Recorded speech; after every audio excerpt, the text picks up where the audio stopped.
Bismillahirrahmanirrahim. Assalamualaikum warahmatullahi wabarakatuh. Alhamdulillahirabbil alamin, hamdan katsiran thayyiban mubarakan fihi, asyhadu an la ilaha illallah wahdahu la syarikalah wa asyhadu anna Muhammadan abduhu wa rasuluhu la nabiyya ba'dah. Allahumma shalli ala nabiyyina Muhammadin wa ala alihi wa sahbihi wa mawalah. Rabbi shrah li sadri wa yassir li amri wahlul 'uqdatam min lisani yafqahu qawli wa ba'du. Allahumma arinal haqqa haqqan warzuqna ittiba'ah wa arinal batila batila warzuqna ijtinabah.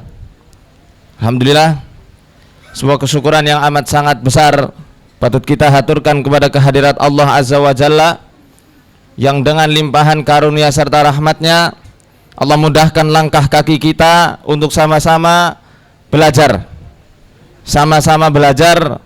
saling sharing satu sama lain dalam majelis yang semoga senantiasa dikucurkan barokah dan rahmat dari Allah Subhanahu wa taala.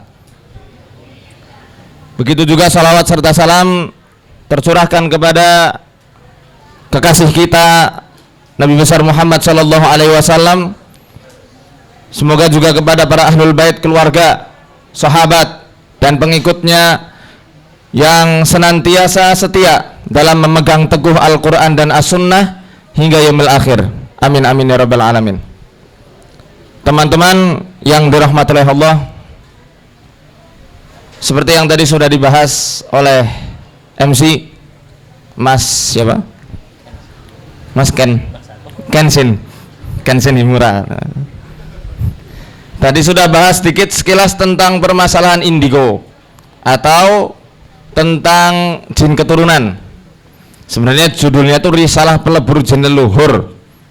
Beliau ini mengarang sendiri. Saya ingat Naruto. Jin leluhur ya. Kenapa dikatakan demikian? Karena dalam buku ini ya, saya lebih fokus membahas tentang perkara jin yang turun temurun diwarisi atau diwariskan dari nenek moyang. Baik itu dari mbah buyut ya, kemudian dari kakek nenek, ayah, kemudian ke anaknya, ke cucu dan seterusnya.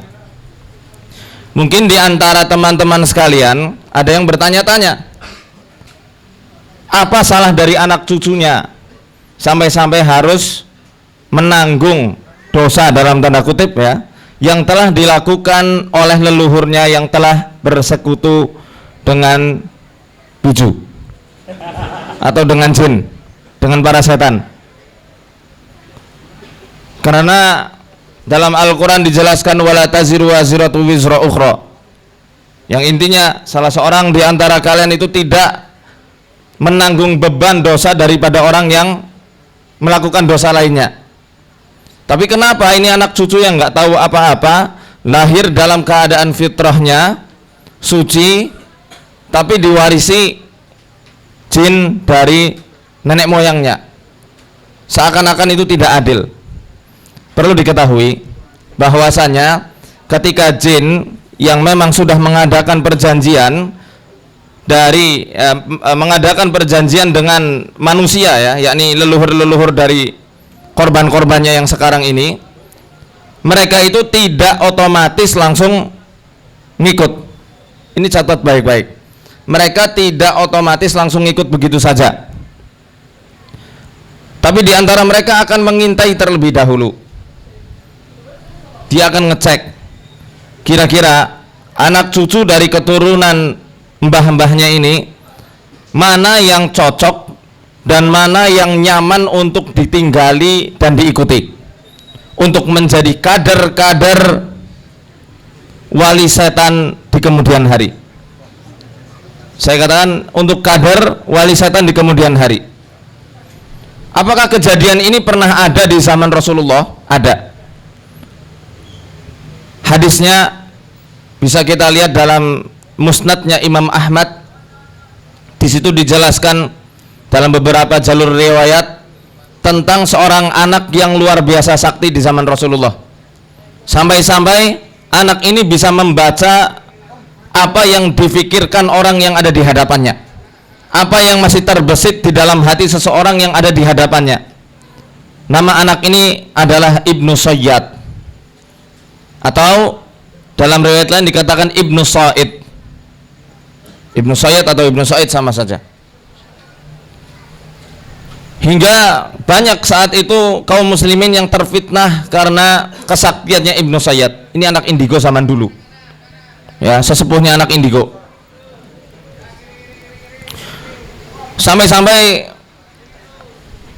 menyita perhatian dari Rasulullah SAW. Bahkan Umar bin Khattab minta izin kepada Rasul, wahai Rasul, saya minta izin, jangan-jangan ini Dajjal, aku minta izin untuk memenggal leher anak ini.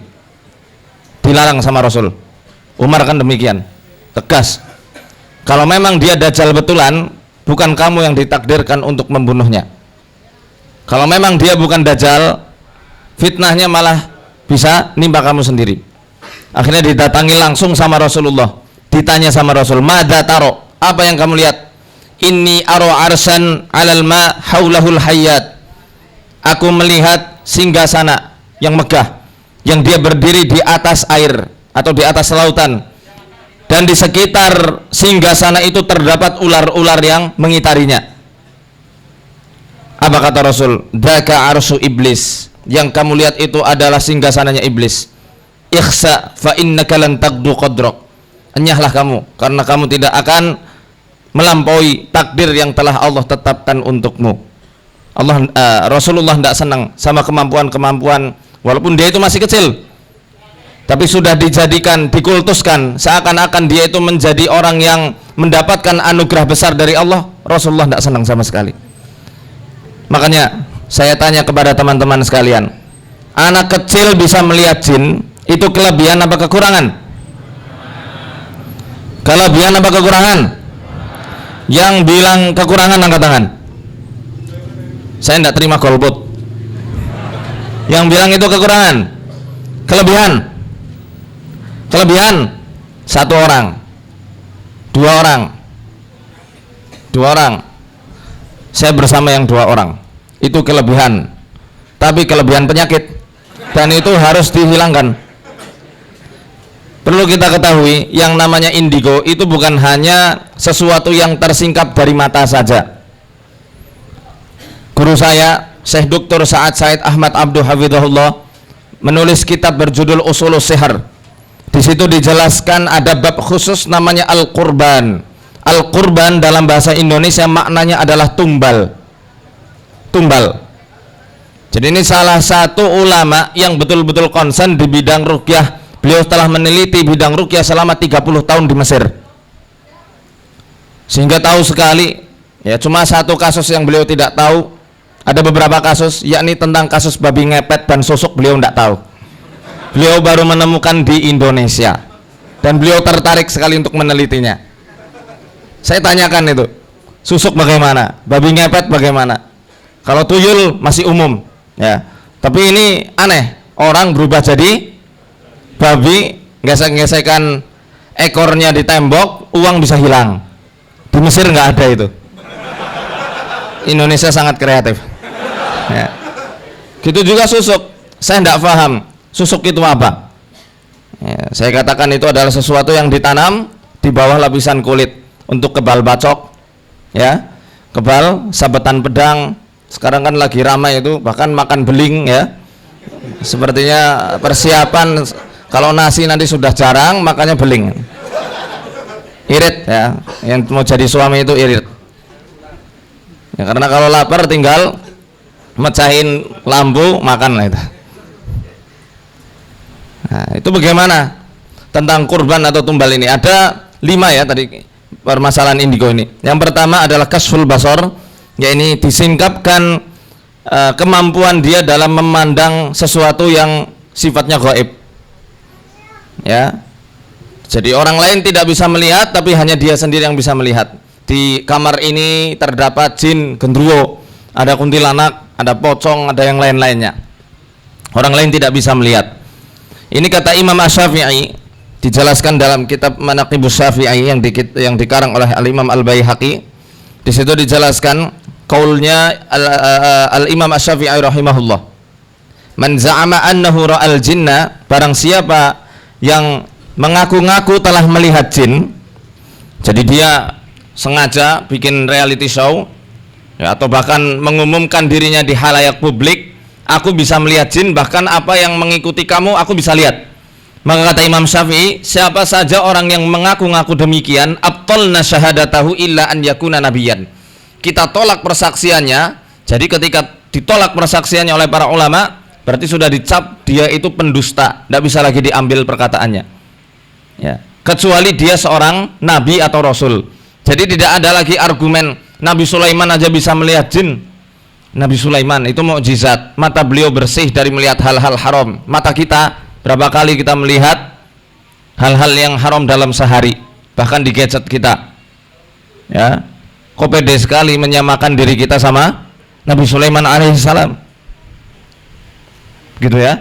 Bahkan lebih tegas lagi ada dalam kitab Al-Kaukabul Ajuj, Al-Imam Asy-Syafi'i mengatakan, man za'ama annahu ra'ahum, siapa yang ngaku-ngaku melihat mereka, yakni bangsa jin, ruddat syahadatuhu, kita ditolak persaksiannya, wa uzira li mukhalafatihil Qur'an, dan dia harus dihukum karena telah menyelisihi Quran, harus dihukum. Itu Imam Syafi'i sangat tegas. Itu kalau bisa ngelihat jin kemudian ngaku-ngaku, tapi kalau dia ngelihat jin sendiri karena diganggu ya, kemudian dia tidak bangga dengan kemampuannya, maka tetap ya itu tidak terkena hukum yang tadi disampaikan oleh Imam Syafi'i. Mungkin ada yang bertanya-tanya, gimana tentang Abu Hurairah radhiyallahu anhu yang pernah menangkap pencuri zakat? Itu kan jelmaannya jin. Apakah Abu Hurairah juga pendusta? Tidak. Al-Imam Asy-Syaukani, gitu juga Imam Syafi'i, dijelaskan dan dirincikan penjelasan mereka oleh Imam Asy-Syaikh Abdul Malik Az-Zaghabi dalam kitab As-Sawa'iqul Hariqah ala Syayatinil Maridah wa Sahara. Beliau menjelaskan bahwasanya ketika seseorang melihat jin dalam wujud padatnya, wujud padat nih ya kayak kita nih, wujudnya padat, kasat mata. Tapi kalau tak kasat mata, wujud kayak angin. Angin bisa kita lihat, kentut bisa kita lihat, tapi ada. Dengan apa antum tahu itu ada? Kadang tidak bau ya, perasaan ya, itu tak kasat mata. Tapi kalau wujudnya ada, maka ini tidak termasuk orang yang ditolak persaksiannya. Dalilnya hadis riwayat Imam Muslim tentang seorang pemuda yang ikut perang Khandaq. Pemuda ini baru nikah, izin sama Nabi SAW untuk menjenguk istrinya di rumah. Dia cemburu karena mendapati istrinya sudah di luar rumah, sampai saking emosinya tombaknya itu diarahkan ke istrinya. Istrinya bilang, tahan tombakmu, jangan kamu marah, silahkan lihat apa yang ada di dalam rumah, kamu akan memaklumi aku kenapa aku sampai keluar rumah. Ketika masuk dan dilihat, ternyata ada ular besar melingkar di ranjangnya. Tanpa panjang kata, tombak dari pemuda ini langsung ditancapkan ke ular tersebut. Ular itu mati, pemuda Ansor ini juga meninggal dunia karena dibunuh sama jin yang lainnya.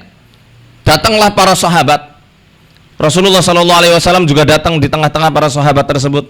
Semuanya melihat jelmaan jin yang berupa ular itu masih tertancap pada tombak. Dalil ini menunjukkan bahwasanya ketika jin sudah berwujud padat, dia berwujud ular, berwujud manusia, mau itu menggunakan kostum pocong, kostum Dracula, zombie atau yang lainnya ya, tatkala dibunuh maka bekasnya akan masih terlihat, nggak seperti di film-film vampir, begitu ditembak terus jadi debu, enggak, itu masih kelihatan. Makanya kalau jin, kata Ustaz Adi Hidayat ya, jin kalau berubah wujudnya, menampakkan diri di alam manusia, itu momen paling rawan bagi dia, itu jin bodoh. Kenapa? Kalau ditimpuk mati dia atau terluka. Sekarang YouTuber banyak ngejar-ngejar jin ya, buat dikerjain. Wallahu alam itu beneran atau enggak, saya belum percaya itu, karena jin susah untuk diliput pakai kamera ya. Karena itu kalau wujud seperti itu ya sebenarnya masih tak kasat mata yang kayak begitu ya. Ya, kembali ke laptop ya. Akhirnya Rasulullah SAW bersabda, istaghfiru li sahibikum hada inna bil madinati jinnun qad aslamu. Ya, mintalah ampun untuk saudara kalian ini karena dia tidak sengaja membunuh jin muslim. Kata Rasul, di Madinah sudah ada beberapa jin yang masuk Islam. Kalau kalian melihat penampakan dari jin muslim tersebut, yakni berupa ular, izinkan dia 3 hari menginap di rumah kalian. Tapi ada pendapat lain, 3 hari kalau memang ular beneran dipatok gimana? Ada riwayat lain yang mengatakan cukup gertak 3 kali. Digertak. Keluar kamu. Itu. Kalau tidak keluar, berarti ya kalau tidak dia setan, ular beneran. Boleh dibunuh. Ya. Yang penting jangan langsung dibunuh. Kecuali 2 jenis ular. Yang pertama dzutufyatain, yang kedua al-abtar atau al-batra. Dzutufyatain adalah ular weling yang mempunyai 2 garis hitam putih. Itu ular berbisa, betul? Ada yang ahli ular di sini? Nah, itu kata Rasul. Kalau abtar ya, batra, ini ular buntung. Ular buntung, ya. Menurut penjelasan para ilmuwan itu maknanya adalah ular fiber yang punya cincin, ular derik. Itu pandangannya saja kata Rasul bisa menggugurkan janin, bahkan membutakan mata, boleh langsung dibunuh. Lah, kita mengkiaskan berarti itu adalah ular yang berbahaya bagi adat manusia pada umumnya. Di tengah kita, kalau penampakannya adalah ular kobra, maka boleh langsung dibunuh. Kalau jinnya menuntut, salah sendiri nampakin diri dengan wujud ular kobra. Ya, kenapa nggak wujud kodok dan lainnya? Ya, itu aman malah. Ini ular kobra yang langsung dibunuh karena membahayakan dan itu berbisa. Bisa dipahami ya? Baik. Itu tadi tentang penglihatan mata. Kemudian tentang pendengaran yang disingkapkan. Jadi dia bisa mendengar beberapa petuah-petuah dari orang kita bilang rijalul gaib. Rijalul gaib. Betul tidak ada yang namanya rijalul gaib. Saya sudah tuliskan juga dalam buku saya ini. Saya ambil fatwanya Kiai Abu Fadl As-Senori. Ada yang sudah punya bukunya? Intinya tentang rijalul gaib ini, beliau menjelaskan orang yang banyak mengatakan masalah rijalul gaib, maka itu adalah orang yang pendusta. Orang yang pendusta. Karena rijalul gaib itu aslinya itu adalah jin. Ya, bukan manusia. Nanti bisa dilihat dalam kitab Ad-Durrul Farid, syarahnya Jauharatut Tauhid, cetakan Maktabah Al-Anwariyah, Sarang Rembang, halaman 326. Min haula'il ladzina yaf'aluna al-af'al al-kharijata 'anil kitabi was sunnati naw'an yatakallamuna bil ahwali syaitaniyati wal kusufi bir riyadiyatin nifsaniyah wa mukhatabati rijalil ghaib wa anna lahum khawariq taqtadi annahum awliya Allah ta'ala haula'i fil haqiqati ittiba'is syayatin. Salah satu dari mereka yang mengerjakan amalan yang keluar dari ajaran Quran dan Sunnah adalah kelompok aliran yang sering membicarakan keadaan-keadaan hasil dari tipu daya setan. Ilmu kasyaf, yakni tersingkapnya mata hati dengan tirakat-tirakat pengekangan nafsu atau laku prihatin, dan merasa bercakap-cakap dengan rijalul gaib. Selain itu, mereka juga mengaku mempunyai hal-hal yang di luar kemampuan manusia biasa, yang menyatakan bahwa dirinya adalah tergolong dari para waliullah. Bahkan sebenarnya mereka itu adalah para pengikut setan. Beliau tegas sekali permasalahan ini. Kiai Abu Fadl As-Senori ini murid langsungnya Mbah Hasyim Al-Asy'ari. Walaupun hanya 7 bulan nyantri, tapi Masya Allah dipuji oleh para ulama sezamannya, bahwasanya Mbak Kiai Abu Fadl As-Senori belum pernah ke Arab, tapi karya beliau, ya, bahasa Arabnya itu sangat mumpuni dan menyamai ulama-ulama yang belajar di Arab secara langsung. di Mekah, di Madinah atau di Mesir. Karomahnya beliau, ini wujud karomah yang beneran ini. Bukan karomah itu bisa kebal bacok atau melempar orang dari jarak jauh. Itu Naruto juga bisa. Ya. Begitu. Itu tentang mendengar hal-hal gaib, dijelaskan juga dalam hadis riwayat Imam Muslim. Jadi ketika seorang dukun atau arraf, beramal, hendak mengetahui perkara-perkara yang akan datang, itu ketika hendak dibisikkan sesuatu oleh jin peliharaannya, yasma'u qarrad dajaja, seakan-akan dia itu mendengar kor-koran apa namanya, pitik gitu, apa namanya, suara pitik, suara ayam, petik apa, petok petok petok petok petok petok. Saya sebenarnya ada contoh suara yang pernah direkam oleh tim Trans 7, bukan Trans 7 ketika acara Dua Dunia di Cirebon tahun 2014. Beliau waktu itu nanya ke saya, ini suara burung apa ya. Saya perhatikan nih, tadinya saya dustakan, tidak mungkin nih suara hantu, suara burung nih. Coba burung apa? Saya tanya kepada ahli burung, orang yang suka main burung, ternyata nggak ada burung yang bunyinya semacam itu. Mas Arif masih nyimpen enggak? Enggak ya? Sebenarnya saya mau nunjukkan tapi hilang tuh. Enggak saya bawa. Nanti kapan-kapan lah saya upload di Instagram boleh. Suaranya memang mirip burung, luar biasa mirip. Kalau rumus mereka, saya belajar dari orang-orang yang memang belajar dari pengalaman mereka. Ketika suaranya itu keras, suaranya keras ya, itu berarti makhluknya masih jauh, masih 1-2 kilo jauh intinya. Tapi kalau suaranya lirih, itu berarti sudah ada di dekatnya. Beberapa reporter dari Ruqyah Trans 7 itu dulunya mantan-mantan anak indigo sebelum di Ruqyah. Makanya saya banyak tahu dan banyak belajar dari pengalaman-pengalaman mereka. Termasuk Mbak Indah Ananta yang sekarang domisilinya di Wates. Ya, itu banyak sekali pengalaman karena 9 tahun bersama Dua Dunia, 6 tahun kalau tidak salah, 6 tahun dan beberapa 5 tahun sama Ruqyah Trans 7. Agak lama beliau. Makanya pengalaman Shaman King-nya lumayan itu.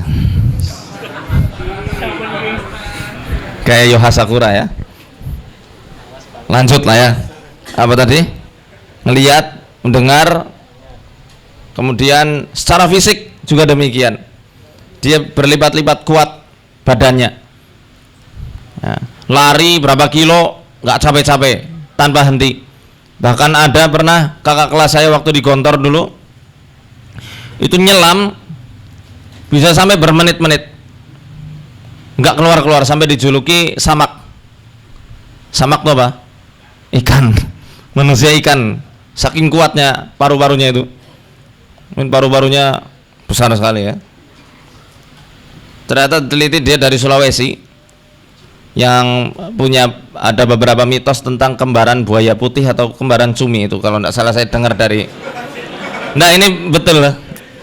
Beberapa teman-teman saya ada yang ceritakan demikian. Wallahu a'lam bishawab. Kalau ada dari Sulawesi di sini mungkin bisa nanti sharing betul atau enggaknya ya tentang perkara itu. Kemudian yang keempat tentang dibuat indigo dari segi pemikiran. Jadi kalau ada anak kecil umur 3 tahun ya, dia sudah pandai menasehati, berlaku seperti layaknya orang tua, jangan malah bangga. Anakku dewasa, itu dewasa sebelum waktunya malah bahaya.